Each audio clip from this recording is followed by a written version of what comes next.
Le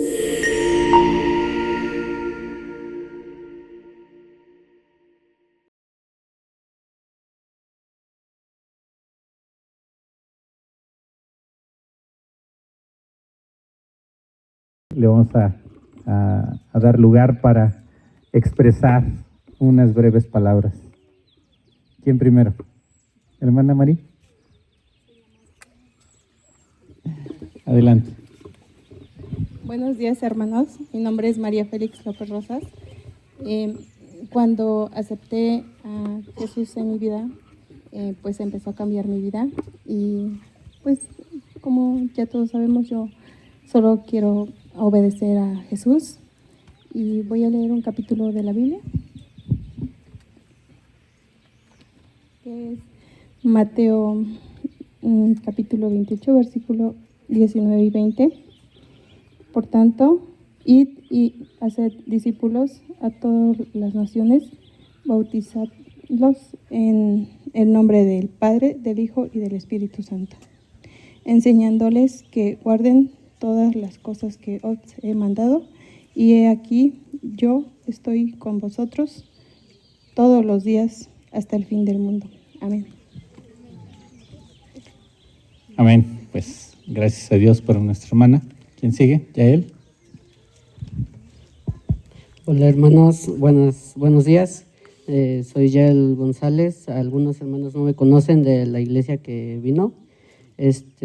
Pues hoy más que nada voy a entregar mi vida a Jesús, pero más que nada para servir más a la iglesia, para que también cambie mi vida espiritual, mi pensar, mi actuar, porque pues también en este momento también quiero arrepentirme de todos mis pecados que he hecho, que le he faltado respeto a mis padres, pero pues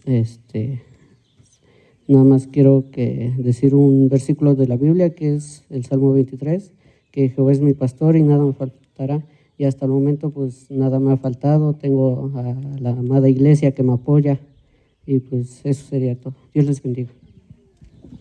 Amén. Gracias a Dios por la vida de Yael. Gus. Buenos días, iglesia. Mi nombre es Gustavo Varilla. Yo la verdad quiero dar gracias a Dios porque en todos estos años de vida siempre me ha socorrido y siempre me ha amparado. También es para entregar mi vida a Jesucristo y aceptarlo tal y como es, y para pedir perdón de mis pecados, ya que, pues, como había comentado mi hermano Yael, pues también le faltó respeto a mis padres y a gente que no se lo merece, y aún así me siento arrepentido. También pues, dar gracias porque a pesar de la situación, Dios siempre ha estado con nosotros y siempre lo estará. Amén. Amén. Gloria a Dios. ¿Quién sigue? Evelyn.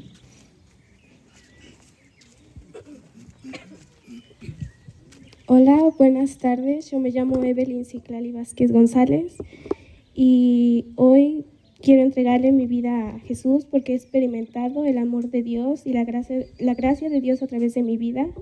Quiero vivir de acuerdo a sus enseñanzas y también reconozco que he sido pecadora y lo he confesado delante de Dios, pero sé que el sacrificio de Jesús en la cruz ha pagado por mi pecado. Soy perdonada y ahora soy aceptada como hija de Dios. Amén. Amén. Pues gracias a Dios. Hermana Cari.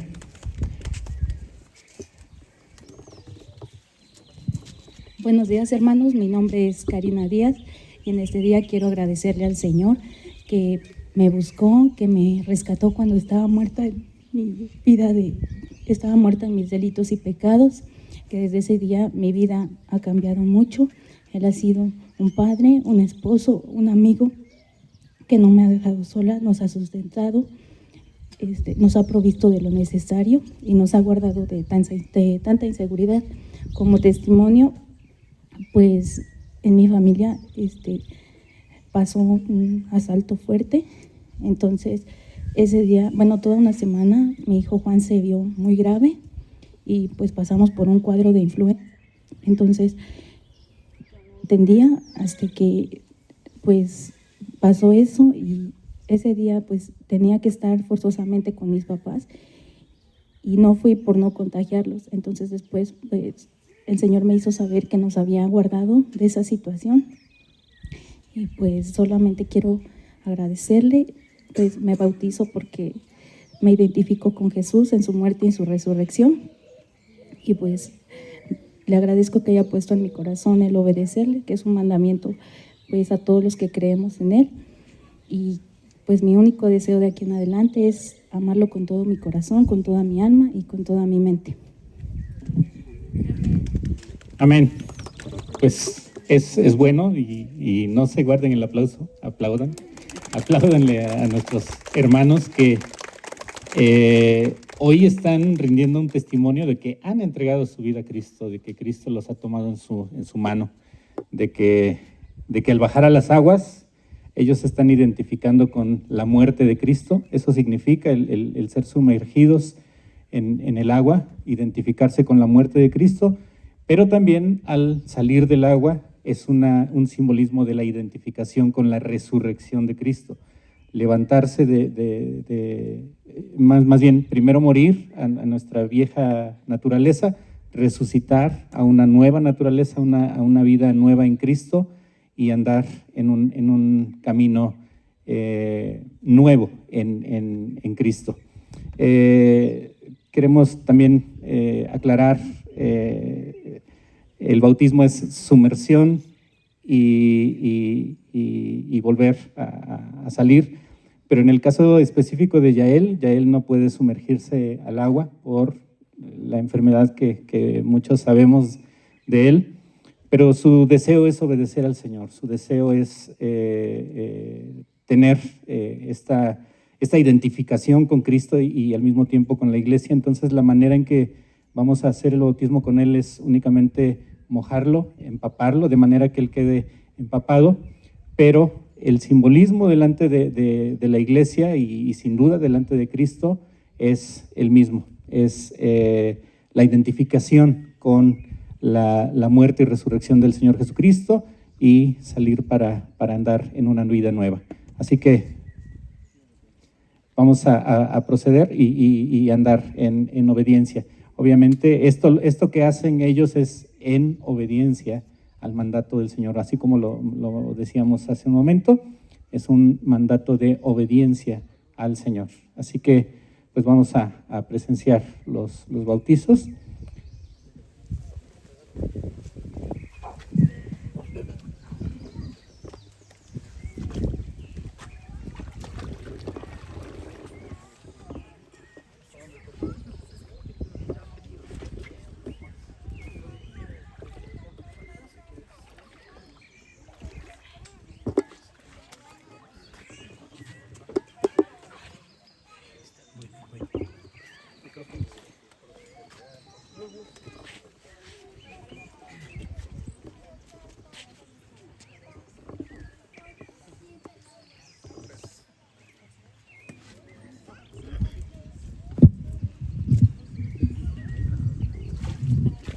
Buenos días a todos nuevamente. Y yo puedo decir de Yael que hemos visto la fidelidad de Dios en primer lugar en su vida, y la iglesia somos testigo de ello, de que Dios ha permanecido fiel a él, y gracias a Dios porque le ha rescatado, porque le ha regalado la salvación. Y a pesar de las diferentes batallas que cada uno vivimos y que también Yael vive en su vida espiritual, en su vida cristiana diaria, él pretende y él se esfuerza en buscar obedecer al Señor, y muestra de ello pues es este bautismo que vamos a realizar con él. Yo doy gracias a Dios por tu vida, Yael, y ruego a Dios que te siga usando y que siga formando en ti la imagen de su Hijo Jesucristo. Y para mí, Daniel Fernández, como líder de la Iglesia Cristiana de Benecer de Tecamachalco, Puebla, es un honor poder bautizarte, y al mismo tiempo te hago saber que te integras también por medio de este bautismo aún más a la membresía de la iglesia, al cuerpo de Cristo, y eso es una grande bendición. Así que te bautizo en el nombre del Padre, del Hijo y del Espíritu Santo. Amén.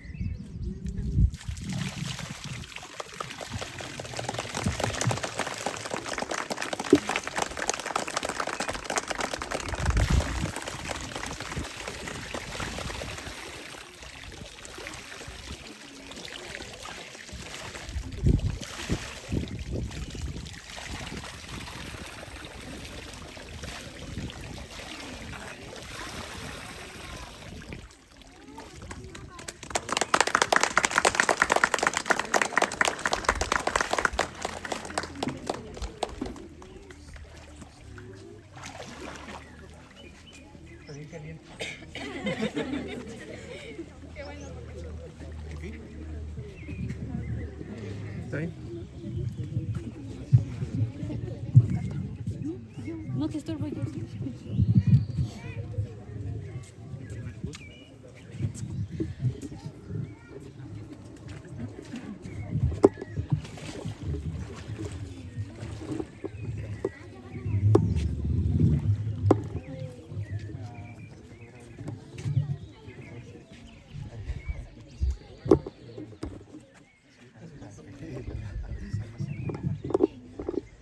Gustavo, pues ya lo has expresado, tú te identificas ahora con el cuerpo de Cristo, tú eres de muy pocas palabras, pero esto que estás haciendo dice más que 1000 palabras. Es un testimonio de que has entregado tu vida a Cristo y que ahora quieres morir a tu antigua naturaleza y resucitar a una nueva vida.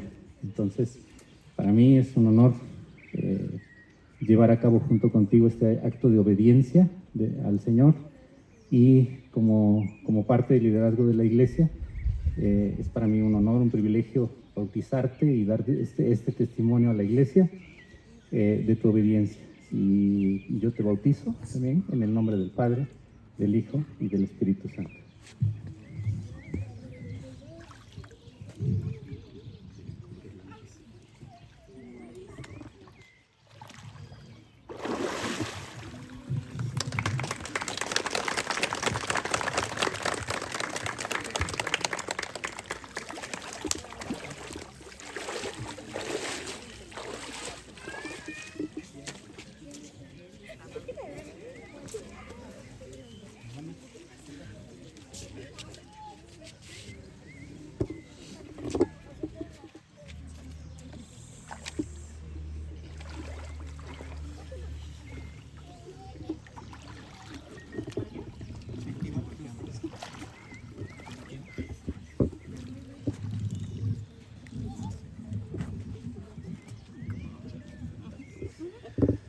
Pues María Félix, también damos gracias a Dios por tu vida, gracias a Dios porque a pesar de ser poco el tiempo en el que tiene de que conociste al Señor, o más bien de que Él te encontró, Él te buscó y te trajo a su cuerpo, a su iglesia, agradecemos a Dios porque has mostrado fidelidad, porque eso ha sido un testimonio de tu fe en Jesús, y ahora este acto del bautismo pues es un testimonio más precisamente de tu nueva fe, de tu nueva vida en Cristo y de tu obediencia hacia Él. Así que toda la iglesia nos gozamos en este acto que tú realizas hoy de obediencia a nuestro Señor, y por lo tanto es nuevamente un privilegio para mí bautizarte en el nombre del Padre, del Hijo y del Espíritu Santo.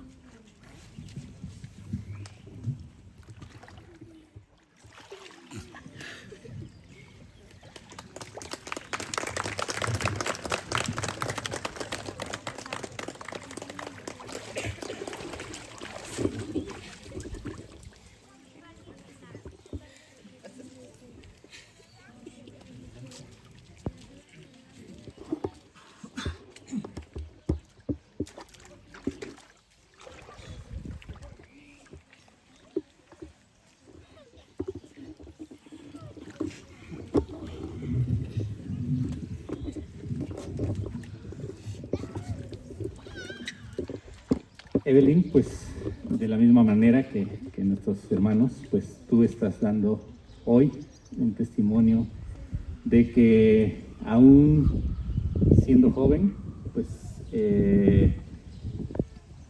puedes decir que Cristo es lo más importante para ti en este momento de tu vida. En este momento tú estás dando testimonio de que renuncias a las cosas que este mundo ofrece, a los deleites temporales de este mundo, y a tu joven edad, pues tú estás dando testimonio y entregando tu vida al Señor Jesucristo. Para mí, como parte del liderazgo de la iglesia, es un honor también poder dar este testimonio acerca de tu obediencia, y de esta manera es para mí un honor bautizarte, y lo hago en el nombre del Padre, del Hijo y del Espíritu Santo.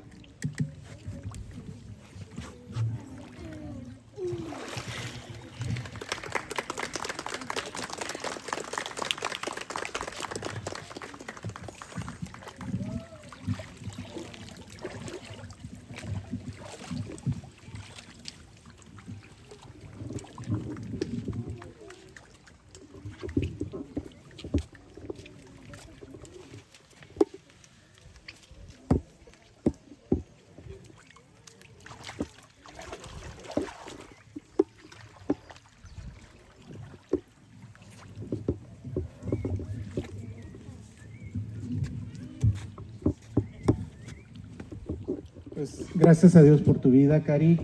Gracias a Dios por tu testimonio. Y parte de ello lo escuchábamos de tus propios labios. Y la iglesia, muchos conocemos o muchos conocen la historia de tu vida y cómo a través de estas dificultades y batallas Dios te ha sostenido fiel a su lado. Y estamos muy gozosos de este paso de obediencia en tu vida porque esto da gloria al Señor. Para mí también es un honor poder bautizarte en el nombre del Padre, del Hijo y del Espíritu Santo.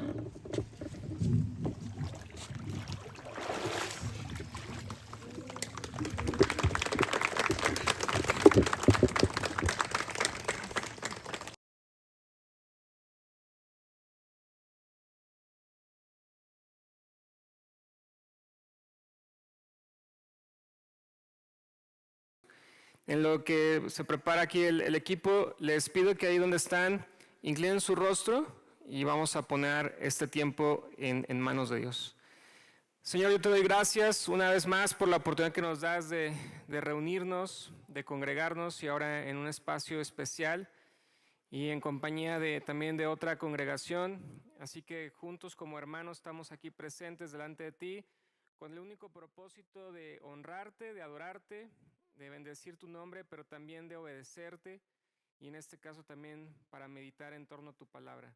Señor, yo te pido que me ayudes a explicar con claridad y yo te pido, Espíritu Santo, que tú también hables a la vida de cada una de las personas que se encuentran aquí. Y si hay alguien que todavía tiene esa duda de poner ese paso de fe y obedecerte, Señor, que hoy sea un momento también en el que esta persona o estas personas puedan tomar ese acto de obediencia para ti, Señor. Te lo pido y agradezco en el nombre de Cristo Jesús y todos dicen amén. Muy bien, el título del mensaje esta mañana es Las dos ordenanzas.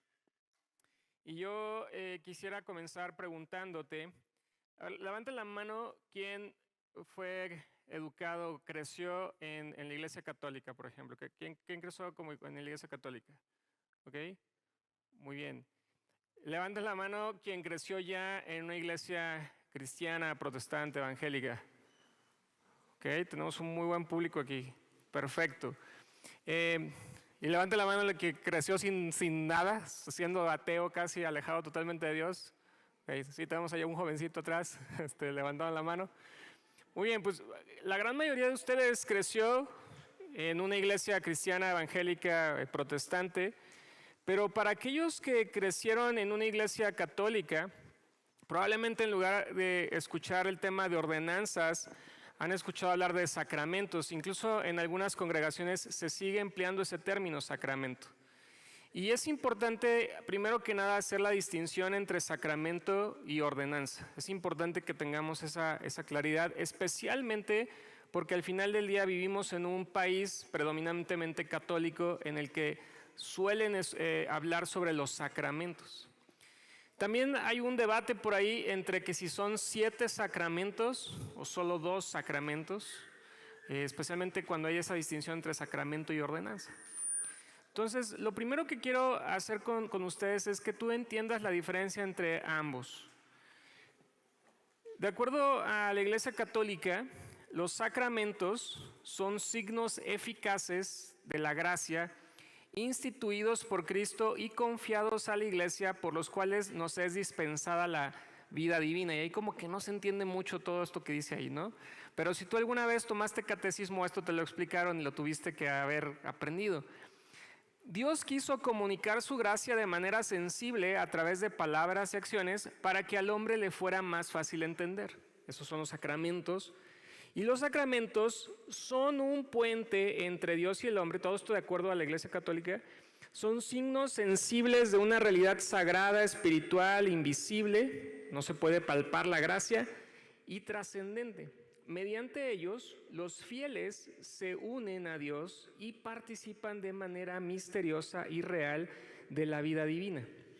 Poseen una eficacia sobrenatural que hace posible que la gracia se produzca. Y aquí empieza a ver algunos temas que dices, como que esto no me cuadra mucho con lo que vemos en el resto de la Escritura.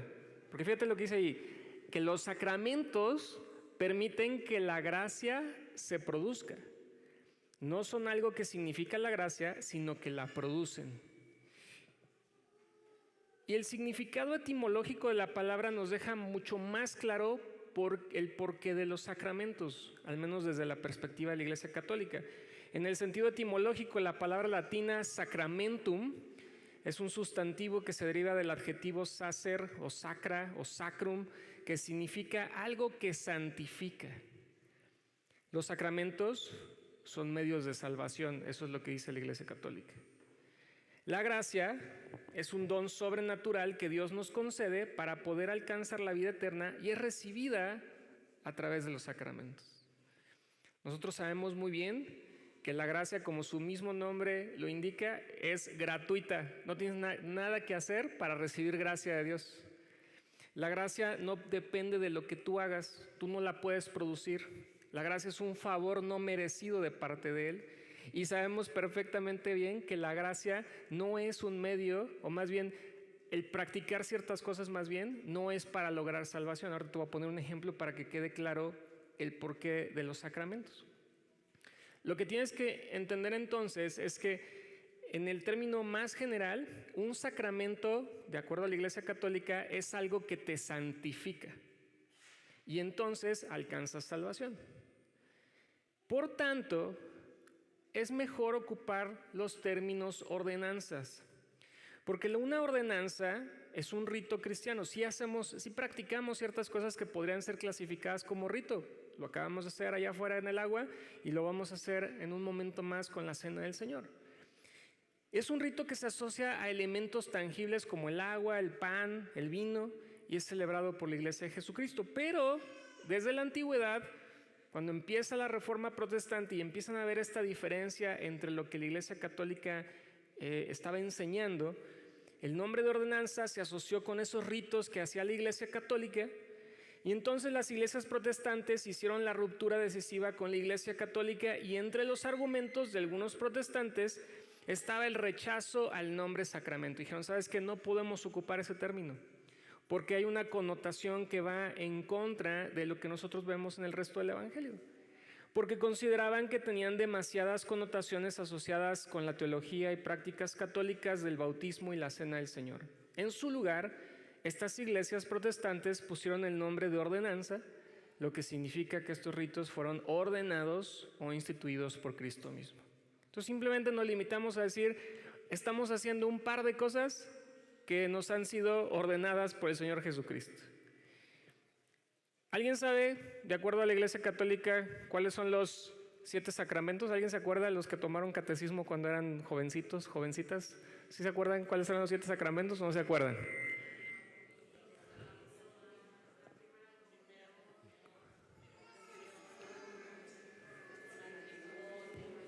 Miren, sí aprendieron el catecismo. Faltan algunos, pero sí. Sí, muy bien.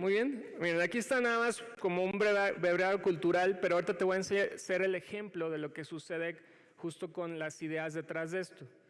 Va desde el bautismo y, como bien dijeron, la confirmación, la Eucaristía, que es poder tomar la comunión, hasta temas del matrimonio, la unción de los enfermos, etc. Pero todo esto son acciones que se tienen que hacer o que se pueden hacer para poder recibir la gracia de Dios. ¿Alguien se acuerda por qué las familias católicas, cuál es el principal motivo detrás de bautizar a los niños? ¿Qué es lo que ellos dicen? ¿Sí? Y yo, por ejemplo, yo he escuchado a mis amigos católicos que dicen, es que es para que se les salga el chamuco, así tal cual te lo explican así de sencillo. Y es que lo vamos a bautizar porque si no, no se les sale el chamuco. ¿Sí o no? Entonces, ahí está la idea detrás del sacramento. Lo tengo que hacer para hacer a mi hijo pequeño santo delante de Dios, y entonces sacamos al diablo y que venga Jesús a través del primer sacramento, que es el bautismo. De hecho, por eso no te dejan casarte en la Iglesia Católica si no has cumplido con el primer sacramento del bautismo. Hay gente que no ha caminado como católico si se va a casar con una católica y pues le toca que lo bauticen aunque tenga 30 y tantos años, ¿sí? Porque primero está ese sacramento.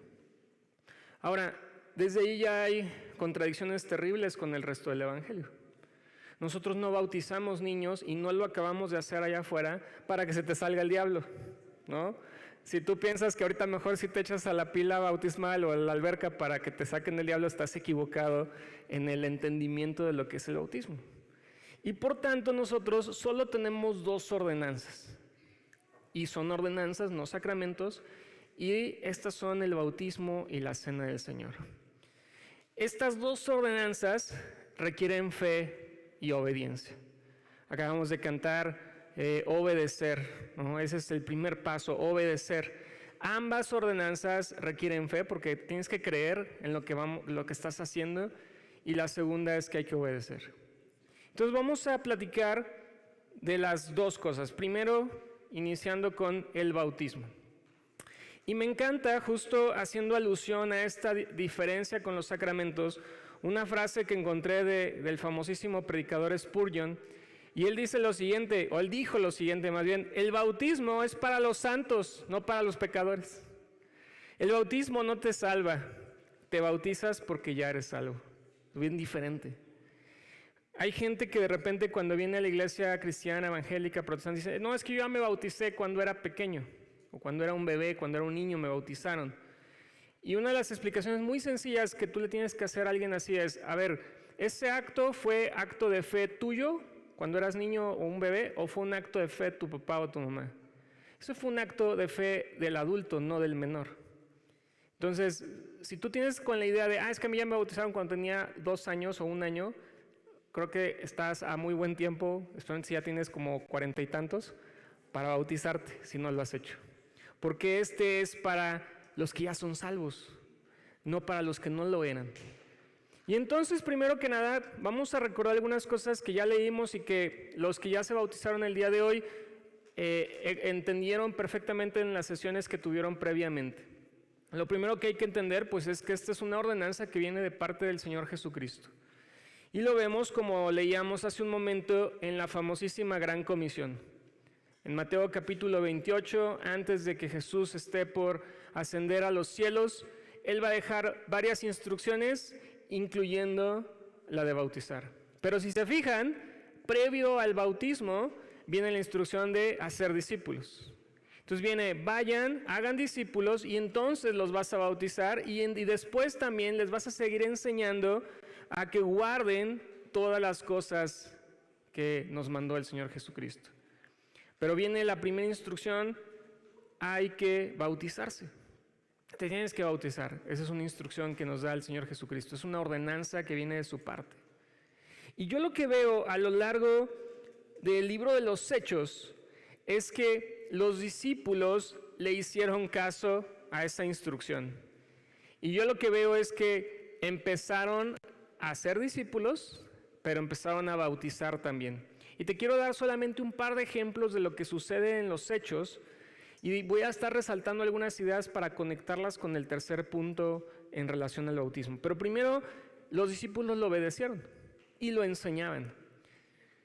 Si ustedes recuerdan, por ahí de Hechos capítulo 2 tenemos el primer discurso de Pedro.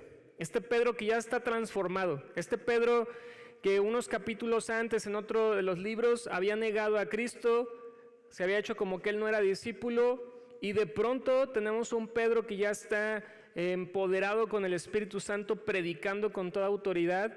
Y en Hechos capítulo 2, verso 38, Pedro les dice: arrepentíos y bautícese cada uno de vosotros en el nombre de Jesucristo. Y unos versículos más adelante, en el verso 41, dice: así que los que recibieron su palabra fueron bautizados, y se añadieron aquel día como 3,000 personas. Entonces Pedro, en su primer discurso, parte de lo que él va a predicar es el arrepentimiento, pero también el bautismo. Y inmediatamente después vemos que mucha gente está creyendo y que se está bautizando. Pero algo muy importante, y quiero resaltar aquí uno de los verbos, es el verbo que se traduce como recibir. Este verbo en el griego significa dar la bienvenida a las personas o aprobar cosas. En consecuencia es aceptar o recibir, e incluso recibir alegremente. O sea, cuando la gente te recibe en su casa. No es cuando llegas de manera inesperada y que la gente dice, chin, ya llegó. No, sino cuando realmente es de, no inventes, qué bueno que estás aquí, pásale, ¿no? Y te invitan a pasar a la casa, qué bueno que llegaste, te estábamos esperando. Esto es importante ver porque antes de que sean bautizados, las personas reciben la palabra. La están aceptando alegremente, le están dando esa bienvenida al mensaje que está dando Pedro. Todos los que se acaban de bautizar, ustedes ya hicieron esto. Ustedes han recibido la palabra de Dios, primero que nada. Segundo ejemplo, ¿alguien se acuerda cuál es el nombre del primer mártir cristiano? Esteban, ¿verdad? Ya me lo confundiendo. Esteban, yo me estaba confundiendo, aquí estamos hablando de Felipe. Y Felipe, también en el libro de los Hechos, ahora estamos en el capítulo 8, Felipe ahora es uno de los que se ha integrado al equipo de trabajo y está haciendo lo mismo. Fíjate, dice, pero cuando le creyeron a Felipe que anunciaba el evangelio del reino de Dios y el nombre de Jesucristo, se bautizaban hombres y mujeres. También creyó Simón. ¿Alguien se acuerda? Este no es Simón Pedro. ¿Alguien se acuerda a qué se dedicaba este Simón? Era un hechicero, era un mago, sí. Él estaba haciendo hechicería y también le cree. Dice, también creyó Simón mismo y habiéndose bautizado, estaba siempre con Felipe y viendo las señales y grandes milagros que se hacían, estaba atónito. En el primer discurso de Pedro lo que vemos es que la gente recibe la palabra. Aquí lo que vemos es que la gente cree el evangelio y después se bautiza. Creer es cuando tú consideras algo que es como cierto, lo piensas como cierto, estás convencido, le das crédito, pones la confianza en eso. Entonces tenemos un Felipe también predicando y la gente está creyendo lo que él está diciendo y dice, yo también me quiero bautizar. Y un tercer ejemplo, el famosísimo Pablo, en esta ocasión está en Corinto, en Hechos capítulo 18, voy a brincar algunos versos, ustedes pueden leer todo el pasaje en los versículos 1 al 8. En el versículo 1 dice, después de estas cosas, Pablo salió de Atenas y fue a Corinto. Y luego un poco más adelante en el verso 5 dice, Pablo estaba entregado por entero a la predicación de la palabra, testificando a los judíos que Jesús era el Cristo. Está predicando. Y el verso 7 y 8 dice, y saliendo de ahí se fue a la casa de uno llamado Justo, temeroso de Dios, la cual estaba junto a la sinagoga, y Crispo, el principal de la sinagoga, creyó en el Señor con toda su casa, y muchos de los corintios, oyendo, creían y eran bautizados. Nuevamente viene el elemento de creer. Estas personas tenían que creer y posteriormente eran bautizadas. Y aquí aparece también otro verbo, que es el verbo akouo, el verbo de escuchar, el verbo de considerar lo que se está diciendo. Entonces, si tú combinas estos elementos, lo que nos da como resultado es que la ordenanza del bautismo, así como la otra ordenanza, pero ahorita nos vamos a centrar en el bautismo, que requiere que hay que escuchar, hay que entender, hay que recibir y hay que creer en el evangelio. Si alguien escucha el evangelio, lo recibe y lo cree, pues ¿cuál sería como el pretexto, por decirlo así? ¿Cuál sería la limitante para decir, yo me quiero bautizar? Hace rato Gama, que estaba ahí dentro del agua, dijo, oigan, si alguien gusta de una vez, pues aquí estamos, ¿no? Antes dijo, antes de que se enfríe el agua, bromeando, ¿no? Pero yo sí he estado presenciando momentos de bautismo y que la gente dice, yo le entro de una vez.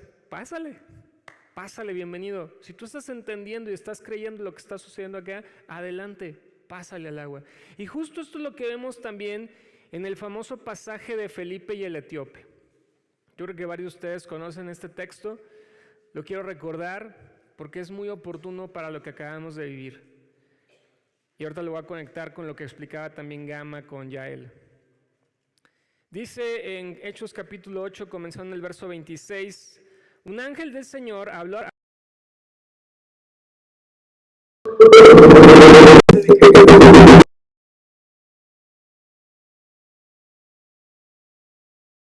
escritura, le anunció el evangelio de Jesús. Entonces tenemos Felipe compartiéndole el evangelio. a raíz de lo que dice Isaías 53. Y verso 36, y yendo por el camino llegaron a cierta agua y dijo el eunuco, aquí hay agua, ¿qué impida que yo sea bautizado? Felipe dijo, si crees de todo corazón, bien puedes. Y respondiendo dijo, creo que Jesucristo es el Hijo de Dios. Y mandó parar el carro y descendieron ambos al agua, Felipe y el eunuco, y le bautizó.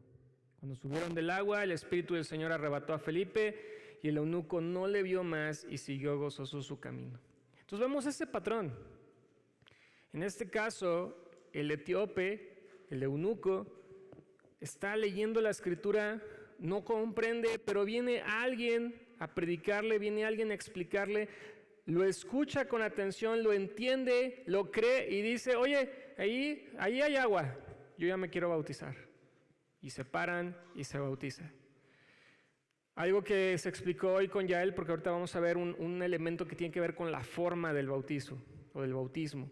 Es que Yael ha comprendido lo que significa la Escritura, pero por una condición particular, pues no puede entrar a las aguas. Pero es importante comprender que la persona que entiende y cree, ya tienes ahí los dos elementos que necesitan para entonces decir yo quiero. Y luego viene la forma. Sí tenemos la forma. Puede haber algunas variantes, pero de acuerdo a lo que vemos la Biblia, al menos debe cumplir estas dos cosas. La primera es que se va a hacer en el nombre trino de Dios. Y la segunda es que sí vemos varios elementos en la palabra de Dios para que se haga por inmersión.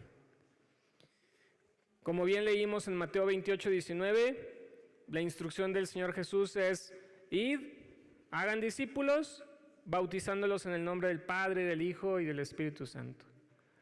Hoy tanto Dani como Gama en el agua es lo que hacían. Bautizaban en el nombre del Padre, del Hijo y del Espíritu Santo.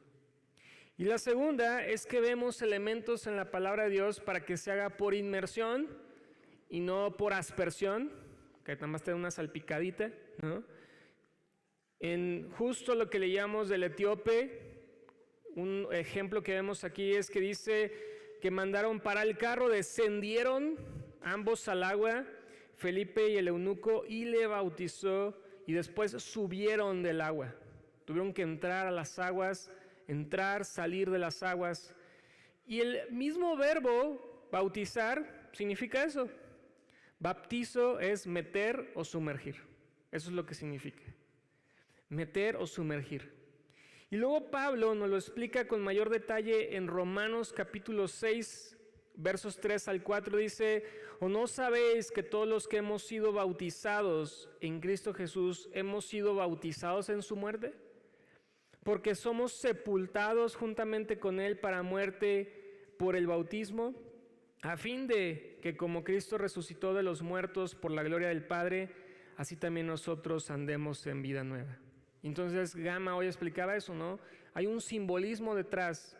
Cuando tú entras al agua, estás siendo sepultado juntamente con Cristo. Cuando sales del agua, estás siendo resucitado juntamente con Cristo a esta vida nueva en Cristo.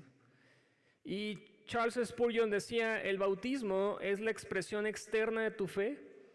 Te sumerges en el agua para significar que crees que has sido sepultado con Cristo, que resucitas a la vida en Él. Pero lo que salva es la fe, es la confianza, es la gran gracia que salva el alma, no el acto. Lo que te va a salvar es tu fe depositada en el Señor Jesucristo. Cuando platicábamos hace unos días atrás sobre los bautizos del día de hoy, y especialmente el tema de Yael, yo les contaba una anécdota al equipo de liderazgo. Hace ya varios años atrás tuve oportunidad de estar haciendo misiones en Nicaragua. Había un equipo que estaba construyendo un templo y yo era parte del equipo de evangelismo en las calles. Y de pronto una de las personas que estaba ayudando en la construcción, pues los trabajadores estaban compartiendo todo el tiempo, estaban platicando del evangelio y demás. Y de pronto le sucede algo parecido al etíope que dice: oye, pues yo ya entendí todo lo que me estás diciendo y yo me quiero bautizar. El problema es que ahí no teníamos agua. El problema es que no había ni un río, no había un lago, no había alberca, no había nada, pero él decía, yo me quiero bautizar, bautícenme por favor. Y pues lo que se optó, todos los que estábamos ahí, pues creíamos en un bautismo por inmersión, pero había un deseo auténtico, ferviente de la persona que no queríamos impedir, pues lo que se hizo fue que se agarró un par de garrafones y se le vaciaron encima a la persona y fue bautizado. Entonces de pronto hay situaciones en las que como hoy, pues puedes comprender que la persona sí está entendiendo, que cree, que lo quiere hacer y que hay algo que puede impedir que sea por inmersión. Pero si estamos en facultad de hacerlo por inmersión, hagámoslo por inmersión. Por eso el simbolismo se vuelve todavía más latente. Y yo lo que te quiero animar es que si tú eres alguien que ya ha creído en el Señor Jesucristo, que le ha reconocido como su Señor y Salvador, que ha comprendido la Escritura y todavía no te animas a dar el paso de fe, acércate con el equipo de liderazgo y dice, yo me quiero bautizar. Y si todavía se puede hoy, pues hoy te bautizan. Si tienes que sumarte a la siguiente lista, pues a la siguiente lista, pero no lo dejes pasar. Yo fui alguien que creció en una familia cristiana. Y algo que yo me doy cuenta, yo me bauticé hasta que estaba en la universidad, porque yo sabía que para mí el hecho de entrar a las aguas era como decirle al Señor, ahora sí ahí te voy en serio. O sea, yo ya había hecho mi confesión de fe. Yo estaba arrepentido de mis pecados, ya le había dicho, Señor, perdóname, tú eres mi Señor y Salvador. Pero entrar a las aguas era como decirle, no, espérame tantito, ahorita todavía no. No, mejor aguántame tantito. Y entrar a las aguas para mí fue como decirle, ahora sí te voy en serio. Fue hacer pública mi confesión de fe y decir, sí, Señor, yo sí te creo. Y venga, voy para adelante. Y por eso me esperé hasta la universidad. Entonces, si te quieres seguir esperando, no te esperes. Puede ser un buen momento para tomar. Y si se fijan, no importa la edad. Hoy tuvimos unos más jóvenes que otros, ¿no? Hoy hay unos muy jóvenes que tomaron esa decisión. Y unos que tal vez por alguna otra razón no lo habían hecho todavía. Entonces, la edad no importa. El chiste es que comprendas lo que estás haciendo y que lo hagas con fe. La segunda ordenanza es la cena del Señor. Y aquí es muy importante que es mucho mejor ocupar el término la cena del Señor que la Santa Cena. Hay una connotación mucho más clara de acuerdo a la Escritura cuando hablamos de la cena del Señor, pero estamos muy acostumbrados a hablar de la Santa Cena, normalmente lo ocupamos así. Pero esta última cena con Jesús, hace un par de semanas atrás, pues se revive eso en el famoso Jueves Santo, pues inicia los eventos que lo van a conducir a su muerte y a su resurrección y a la inauguración del nuevo pacto, que en un momento voy a explicar. Y cuando los cristianos celebran la Cena del Señor, deben reconocer que la razón para ser cristiano y para ser parte de la iglesia es justamente la muerte de Cristo.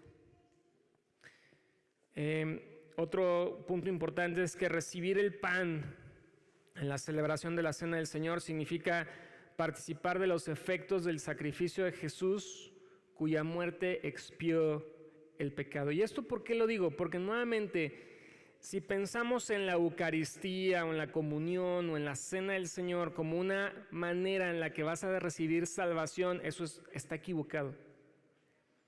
Este es un momento en el que podemos venir delante de Dios y recordar que Él ya murió por ti y por mí, que su cuerpo ya fue quebrantado, que su sangre ya fue derramada por ti y por mí.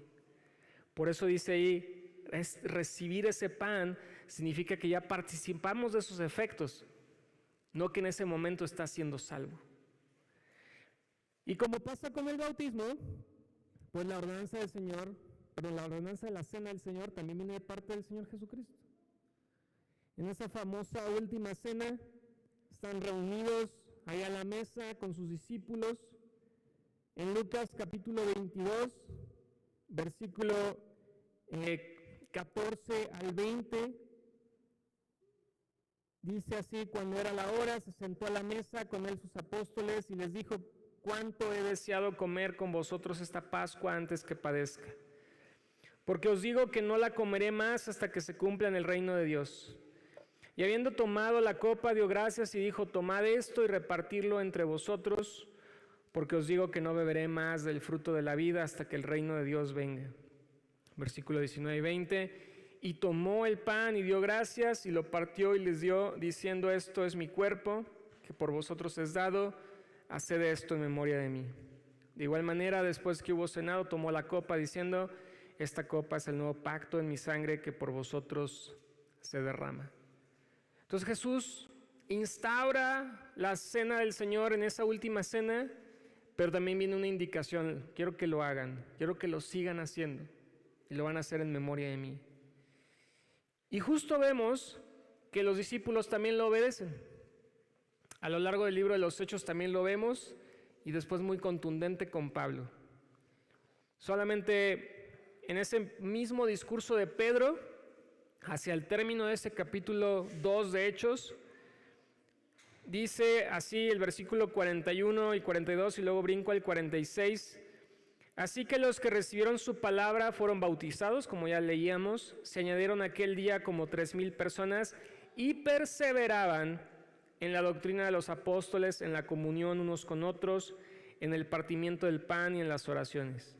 El verso 46 dice: y perseverando unánimes cada día en el templo y partiendo el pan en las casas, comían juntos con alegría y sencillez de corazón. Tienes que recordar que la cena del Señor no era como lo hacemos actualmente, con un pequeñito pedazo de pan o de galleta, una mini copita de jugo de uva, sino que tal cual era compartir alimentos, que incluía un elemento similar al pan, que sería partido, que habría una copa por ahí de vino al menos, no en un simbolismo todavía más simbólico como esto. Entonces, por eso aquí se habla del partimiento del pan en las casas, ¿no? Están compartiendo el pan en las casas. Pero me encanta que dice que estaban siendo perseverantes. No era algo esporádico, era algo en lo que se mantenían de forma constante. Estaban firmes, continuaban en esa práctica. Ahora, hoy día hay diferentes maneras de hacerlo, diferentes momentos. Hay congregaciones como esta que practican una vez al mes nada más, ¿no? Hay otras que cada que se reúnen, así como en las misas, ¿no? O sea, cada que hay misa hay Eucaristía. Entonces, cada día veas que se reúnen, hay partimiento del pan.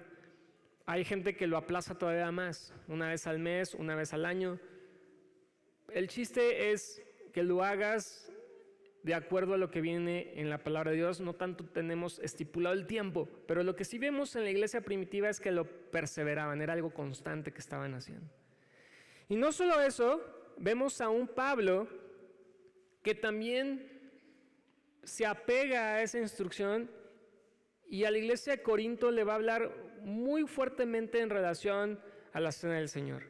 Y el verso 23 de 1 Corintios 11 dice: porque yo recibí del Señor lo que también os he enseñado. Y ahorita no voy a profundizar en el restante, porque lo vamos a leer cuando estemos compartiendo la cena del Señor.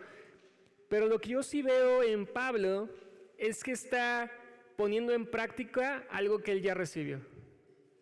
Porque en este verbo recibir tiene que ver con algo que le ha sido transmitido. Pablo no fue uno de los 12, no fue uno de los discípulos que caminó con Cristo, pero él también fue bautizado y él empezó a enseñar del bautismo, y en este caso también empezó a enseñar de la cena del Señor. Y dice: yo recibo y ahora enseño. Entonces vemos ese mismo patrón. Jesús instruye la ordenanza, los discípulos lo ponen en práctica. Ahora, la ordenanza de la cena del Señor inaugura el nuevo pacto, y esto es muy, muy importante que tú y yo comprendamos. Cuando Jesús toma la copa, una de las expresiones muy contundentes es que dice: esta es la copa del nuevo pacto en mi sangre, que por vosotros se derrama. Pregunta para ti: si hay algo nuevo, es porque existía ¿qué? Pues algo que no era nuevo, ¿no? O algo anterior. Si algo nuevo, es que había un viejo pacto. Y el viejo pacto, nada más como recordatorio para muchos de los que estamos acá, es que tenía que ver con ese perdón de pecados a través de la sangre que se derramaba de un animal sacrificado. Acuérdate que tenían que acudir al templo, llevar sus animales, sacrificarlos para perdón de pecados. Ese era el viejo pacto. Normalmente se trataba de un cordero sin defecto, presentado por el sumo sacerdote sobre el altar y se hacía año con año. Ese era el viejo pacto. Pero este derramamiento de sangre de Jesucristo va a inaugurar el nuevo pacto, porque ahora la propiciación se hace por medio de la sangre, de acuerdo al Levítico, y un pacto solo se puede establecer con sangre. La preposición por probablemente lleva el significado de en lugar de y señala la muerte expiatoria de Jesús como un acto vicario, es decir, un acto en el que Jesús toma tu lugar y mi lugar, un acto en el que Él va a la cruz por ti y por mí. Pero ese es el nuevo pacto. Ahorita voy a aclarar por qué se vuelve un nuevo pacto. En Mateo capítulo 26, verso 27 y 28 dice, tomando la copa y habiendo dado gracias, les dio diciendo, bebed de ella todos, porque esto es mi sangre del nuevo pacto, que por muchos es derramada para remisión de los pecados. Remisión era cuando había una libertad de la esclavitud, cuando ya al esclavo le decían, ya se cumplió tus años de esclavo, ya no eres esclavo, eres libre, pero ahora se aplica para perdón de pecados. El nuevo pacto es instituido por Cristo al morir en la cruz, en nuestro lugar, tal como lo anunció Juan el Bautista. Jesús sería el Cordero de Dios que quita el pecado del mundo, su sangre derramada limpia de pecado a todo aquel que cree en Él, y su sacrificio es suficiente y no requiere ser repetido, pues será aceptable para toda la eternidad. Por eso se vuelve un nuevo pacto. El viejo pacto requería que al menos año con año fueras a presentar un nuevo sacrificio, un nuevo animalito. El nuevo pacto dice, este es una vez y para siempre. Por eso da mucho pesar, o a mí me da mucho pesar cuando veo a la gente cumpliendo sus mandas, incluso mandas que requieren sufrir, que haya sufrimiento, que haya que se lastimen, porque ya no hay un sacrificio adicional que se tenga que hacer para llegar y ser presentados como gratos delante del Padre. Ya no se necesita. A mí me da mucho pesar ver ese tipo de cosas porque la gente no ha comprendido correctamente o no les ha sido enseñado correctamente lo que significa que Cristo ya murió por ti, ya fue sacrificado por ti. Y por eso en Hebreos capítulo 8, versos 6 y 7 dice, pero ahora tanto mejor ministerio es el suyo, cuanto es mediador de un mejor pacto, establecido sobre mejores promesas. Porque si aquel primero hubiera sido sin defecto, ciertamente no se hubiera procurado lugar para el segundo. Verso 27, al decir nuevo pacto, ha dado por viejo al primero, y lo que se da por viejo y se envejece está próximo a desaparecer. Ya no se necesita el anterior. En el capítulo 9 de Hebreos también dice, Cristo entró una vez para siempre en el lugar santísimo, habiendo obtenido eterna redención. Versículo 15, así que por eso es mediador de un nuevo pacto, para que interviniendo muerte para la remisión de las transgresiones que había bajo el primer pacto, los llamados reciban la promesa de la herencia eterna. Y el verso 26 y el verso 28 dicen, ahora en la consumación de los siglos se presentó una vez para siempre por el sacrificio de sí mismo para quitar de en medio el pecado. Y el verso 28 dice, así también Cristo fue ofrecido una sola vez para llevar los pecados de muchos. Este es el nuevo pacto. Cristo no tiene que estar muriendo cada año, cada mes. Y no tenemos que estar haciendo sacrificios todo el tiempo. Porque el nuevo pacto es único y suficiente para una vez y para siempre. Solo hay que creer. Y entonces en la forma de la cena del Señor, así como puede variar un poquito el tiempo o puede variar un poco los elementos que ocupemos, por ejemplo, en una iglesia en la que yo crecí por mucho tiempo, cuando era una iglesia muy pequeña, mis pastores eran gringos, y todos los días o todos los domingos que tocaba cena del Señor, la esposa del pastor preparaba un pan recién horneado. Estaba delicioso. Pero ¿qué era lo que pasaba? El simbolismo estaba muy lindo porque se rolaba en las sillas ¿cómo se dice cuando es pues el pedazo de pan? Tiene otro nombre. Pasaban el pan y cada quien trozaba su pedacito de pan.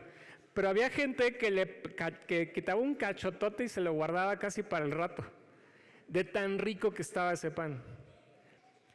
Y entonces perdía un poco el sentido de lo que estábamos haciendo. Era más bien como disfrutar ahí de tu concha, casi, en lugar de estar tomando un elemento como para representar que se trozaba el cuerpo de Cristo. Ya después, cuando la congregación creció, pues ya no era posible estar haciendo tanto pan para todos, ¿no? Especialmente si se embolsaban el pan y se lo llevaban. Pero hay veces que tienes que tener cuidado con ciertos elementos y cómo funcionan, ¿no? Hay gente que dice, vamos a ocupar un pan que sea amargo para que tenga todavía mucho más significado. Ok, puede ser válido. Pero lo que sí necesita, tal vez algunos temas de las formas pueden variar. Pero lo que vemos muy marcado es que se hace en memoria de Cristo y lo vamos a hacer hasta que Él regrese. En Lucas capítulo 22, verso 19, en esa última cena, Jesús tomó el pan, dio gracias, lo partió y les dio diciendo, esto es mi cuerpo que por vosotros es dado, haced esto en memoria de mí. Y cuando Pablo lo explica a la iglesia de Corinto, le va a decir lo mismo. Cuando tomamos el pan y tomamos la copa, lo que decimos es que hagamos esto en memoria de Cristo. En esta capilla basta con voltear a ver este ventanal y tenemos ahí las 3 cruces y podemos recordar que Cristo estuvo en una cruz, en el Calvario. Charles Spurgeon dice, la esencia y el núcleo de tu participación en su mesa es hacer esto en memoria de mí. Es decir, en memoria de Él mismo, de su propia y bendita persona. Es a Cristo a quien hemos de recordar, no una doctrina, ni una verdad teológica, ni una promesa, sino a Cristo mismo.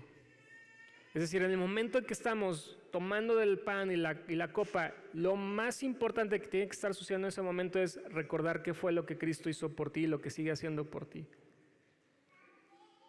Y me encanta pensar que esto lo vamos a estar haciendo frecuentemente también, vamos a seguir perseverando en esta doctrina, o en esta práctica más bien. En Lucas 22, 16 dice, porque os digo que no la comeré más hasta que se cumpla en el reino de Dios. O en la Nueva Versión Internacional dice, no volveré a comerla hasta que tenga su pleno cumplimiento en el reino de Dios. Esta Biblia de estudio dice, el cumplimiento en el reino de Dios probablemente es el banquete mesiánico en el fin del siglo, cuando el retorno de Jesús cumpla las promesas que Dios hizo a su pueblo.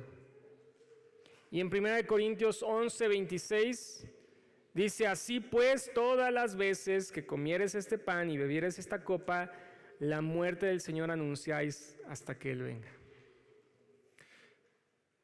La muerte de Jesús, como ese cordero pascual, sin mancha, ofrece el sacrificio expiatorio perfecto para los creyentes.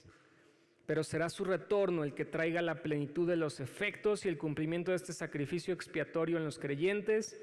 Por tanto, la cena del Señor que mira hacia atrás a la muerte de Jesús, también mira hacia adelante a la consumación mayor que está por suceder. Es decir, cuando tú tienes los elementos en tus manos y puedes recordar lo que Cristo hizo en la cruz, al mismo tiempo también puedes recordar que Él va a venir por ti y por mí.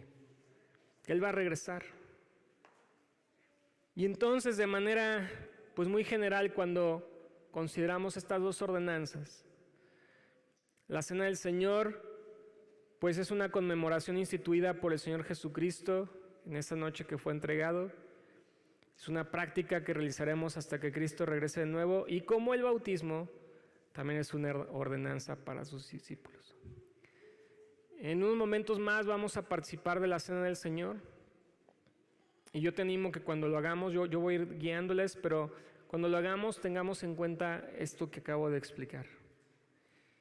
Y repito, si no has tomado ese paso de fe para bautizarte, no lo dejes tan para adelante. Ponlo en oración, ve con el Padre y ya después acércate a los líderes para externar tu deseo. Y si tú ya has hecho eso y tú eres parte de la iglesia, pues vamos a participar de la cena del Señor. Entonces le voy a pasar la palabra a Beto, quien va a explicar algunas cosas previo a dar indicaciones.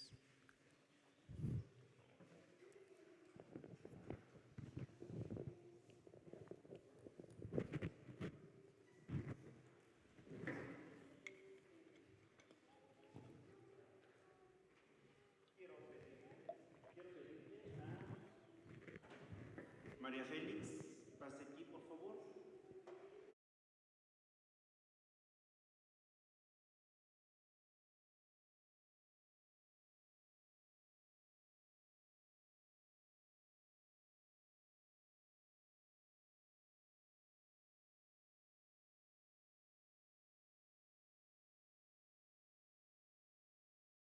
Gustavo, Yael, Evelyn, ¿no está? Fue al sanitario. Ok. Bueno, una de las características de la iglesia cristiana es la comunión con la misma iglesia, es la pertenencia de la misma iglesia. Cuando los hermanos se bautizan, desde ese momento existe un testimonio público de una pertenencia al cuerpo de Cristo, y de manera especial o de manera lateral es la pertenencia a la iglesia local.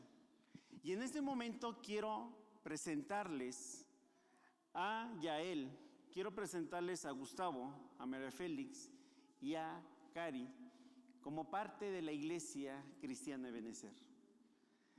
Hermanos, nuestros hermanos acaban de dar un testimonio público de pertenecer a Cristo, de pertenecer a la iglesia universal, pero también de pertenencia a la iglesia local. De tal manera que en este momento nuestros hermanos forman parte formal de la iglesia cristiana Ebenezer. Desde este momento, las aflicciones de los hermanos que están enfrente son las aflicciones de la iglesia. Los gozos, las alegrías que nuestros hermanos estén viviendo es la alegría de la iglesia cristiana Ebenezer. El principio bíblico dice: si un miembro se duele, todos nos dolemos. Si un miembro recibe honra, todos recibimos honra. Y entonces, nuestros hermanos ahora forman parte de la iglesia cristiana. Quiero que los recibamos con un aplauso.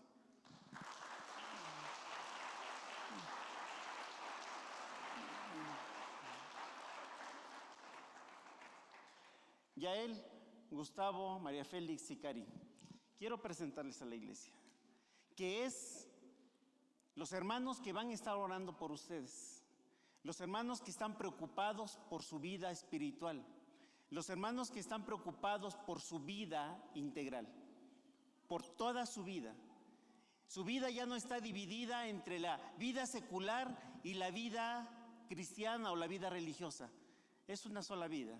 Y mis hermanos van a estar orando por ustedes, para que en toda su vida, en su vida laboral, en su vida como hijos, en su vida como mamás, en su vida como esposos, como esposas, exista el nombre de Dios glorificado. Y aquí está la iglesia que tienen el apoyo. La iglesia va a estar apoyándoles para que crezcan a la medida de la estatura de la plenitud de Cristo. Y todos, a partir de hoy, así como la iglesia crece, nosotros crecemos.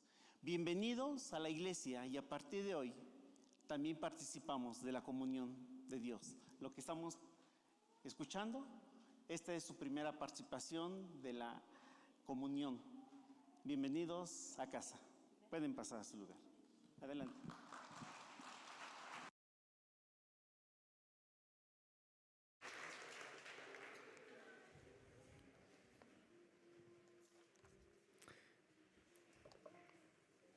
Antes de pedirle a los hermanos que nos van a ayudar a repartir los elementos, yo quiero como hacer una breve aclaración de algo que sucede en 1 Corintios capítulo 11. Porque yo lo que he percibido a lo largo de los años es que hay gente que viene con temor a la cena del Señor. Y si ustedes tienen ahí su Biblia y abren la escritura en primera carta a los Corintios, capítulo 11,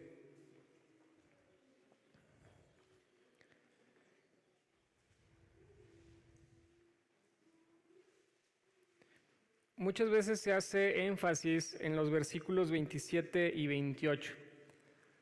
En los versos previos, Pablo básicamente hace una conexión con lo que Jesús hizo en la última cena, y un recordatorio de las indicaciones que Jesús hizo en la última cena.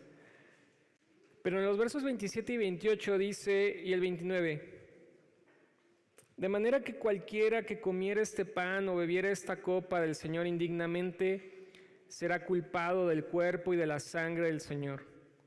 Por tanto, pruébese cada uno a sí mismo y coma así del pan y beba de la copa, porque el que come y bebe indignamente, sin discernir el cuerpo del Señor, juicio come y bebe para sí.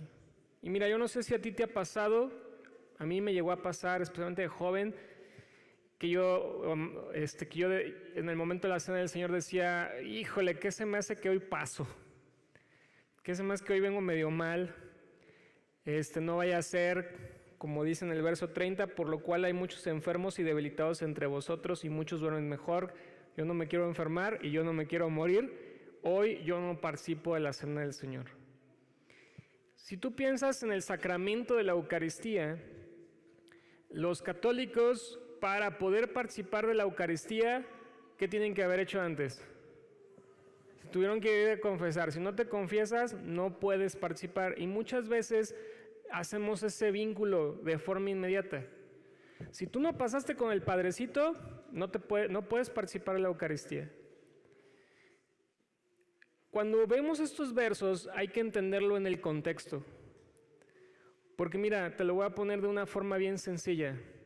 Ninguno de los que estamos aquí somos dignos de participar de la cena del Señor. Nadie. Ni el que canta, ni el que toca, ni el que predica, ni el que ministra, nadie somos dignos de participar de la cena del Señor. Porque la cena del Señor es algo que Él hizo por ti y por mí siendo pecadores, y estamos recordando lo que Él hizo en esa cruz. Todos somos indignos de participar de la cena del Señor. Lo que estaba sucediendo en esta iglesia en particular es que eran bien mal portados.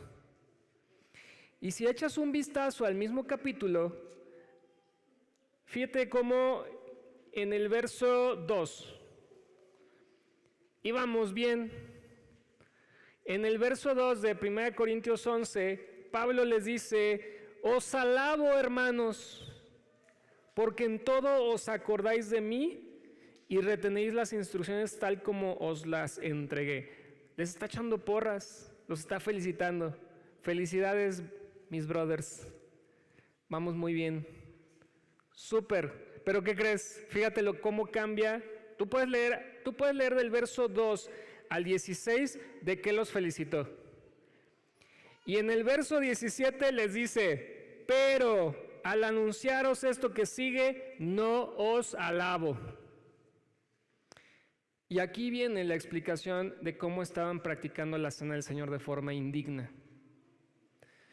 Como te decía hace un rato, la cena del Señor no era un pedacito de pan y un pedacito de galleta y una copita de jugo, era comer. Y dice en el verso 18, en primer lugar, cuando os reunís como iglesia, oigo que hay entre vosotros divisiones y en parte lo creo. Verso 19, bueno, me brinco el 19. El verso 21, porque al comer cada uno se adelanta a tomar su propia cena y uno tiene hambre y otro se embriaga. Había una división en la congregación, había unos que podían traer mucho pan a la mesa, otros que no traían, unos que compartían, otros que no compartían, y mientras unos se quedaban con hambre, otros estaban pero bien borrachos de lo que estaban comiendo ahí. Y dice Pablo, en esto no los alabo. Pésima manera de practicar la cena del Señor. Porque la cena del Señor, le dice en el verso 22, pues ¿qué? ¿No tenéis casas en que comáis y bebáis o menospreciáis la iglesia de Dios y avergonzáis a los que no tienen nada? ¿Qué os diré? ¿Os alabaré? En esto no os alabo. Y luego en el verso 34 cierra con lo mismo. Voy a leer desde el verso 33. Así que, hermanos míos, cuando os reunís a comer, esperaos unos a otros. Si alguno tuviere hambre, coma en su casa, para que no os reunáis para juicio, y las demás cosas las pondré en orden cuando yo fuere. Anda enojado Pablo. Si mejor me espero a que yo vaya y ahí nos vemos. A lo que quiero ir con esto es, si tú piensas que hay algo que tú puedas hacer para venir delante de Dios y presentarte digno para tomar la cena del Señor, no se puede. Pero sí hay un tema detrás de una mala práctica. Es decir, Pablo está regañándolos porque hay división en la iglesia y porque no están compartiendo el pan como se debería compartir. No quiere decir que lo vamos a hacer de forma irrespetuosa, porque regresamos a lo mismo que ya se explicó en el mensaje. Si tú estás comprendiendo lo que vamos a hacer a continuación, entonces lo puedes hacer. Por eso evitamos que ciertas personas, a veces los niños todavía no logran comprender esto. Habrá niños que ya lo comprendan, pero hay niños que todavía no comprenden esto y no pueden participar de esta manera. Hemos dado la bienvenida a las personas que ya pueden participar también. Entonces ahora sí, le voy a pedir a las personas que me van a ayudar a repartir el pan y la copa que se aproximen, por favor. Y si bien somos indignos, adelante pueden empezar. Si bien somos indignos de participar de este memorial, de este espacio de comunión, obviamente también puede ser un espacio en el que tú vengas delante de Dios. Y si hay algo que tengas que poner delante de Él, adelante, ponlo delante de Él. Si es un momento para que tú también pidas perdón por tus pecados, lo puedes hacer. Pero recordando que lo más importante es que lo hagamos en memoria de Él, sabiendo qué significan estos elementos. Entonces voy a esperar a que todos tengan la copa, el pan.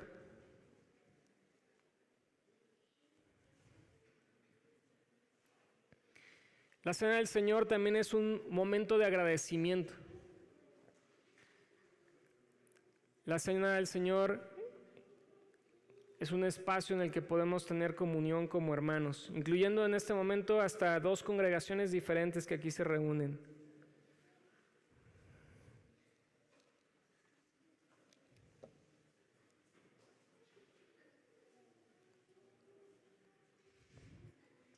Y la cena del Señor también es un acto en el que tenemos esperanza, porque sabemos que Él va a venir de nuevo.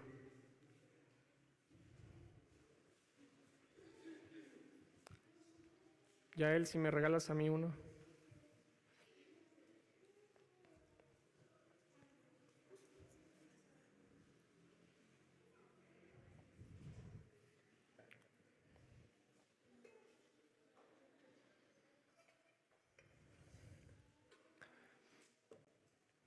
¿Ya todos tienen elementos? ¿Sí? Perfecto. 1 Corintios capítulo 11, verso 23. Porque yo recibí del Señor lo que también os he enseñado, que el Señor Jesús, la noche que fue entregado, tomó pan. Les pido que ahí en su mano tomen pan, tomen este pedacito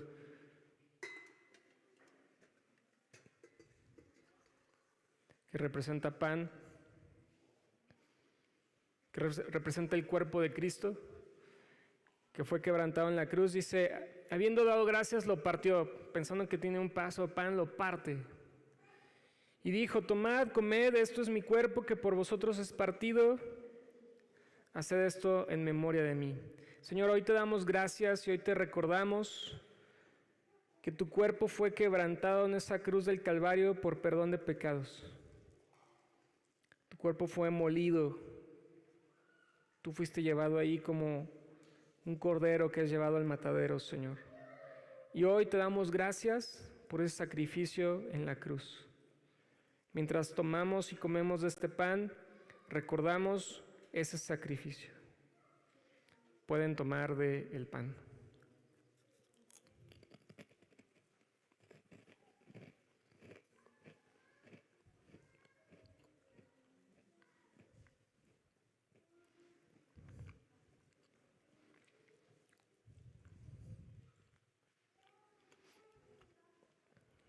Verso 25. Asimismo tomó también la copa, después de haber cenado, diciendo: esta copa es el nuevo pacto en mi sangre. Haced esto todas las veces que la bebieres en memoria de mí.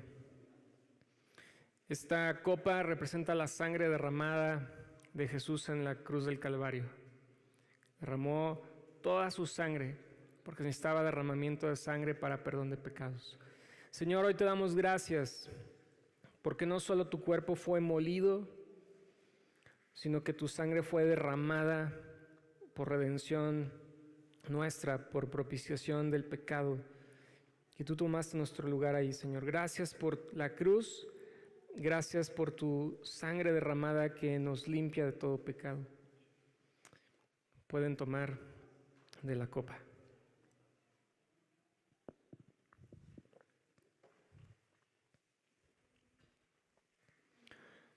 Verso 26, así pues, todas las veces que comieres este pan y bebieres esta copa, la muerte del Señor anunciáis hasta que Él venga. Señor, hoy te damos gracias porque tenemos la oportunidad de venir como hermanos, compartir el pan, darte gracias por ese acto en la cruz y además hacerlo en memoria de ti y recordando que tú vas a venir un día por nosotros. Te pido, Señor, que podamos seguir haciéndolo en comunidad, con una actitud de agradecimiento, con esa esperanza que tenemos puesta en ti. Y, Señor, nuevamente te damos gracias por la cruz y gracias por el derramamiento de sangre por perdón de pecados. Te damos gracias por todo esto en el nombre precioso de Cristo Jesús. Y todos dicen, amén.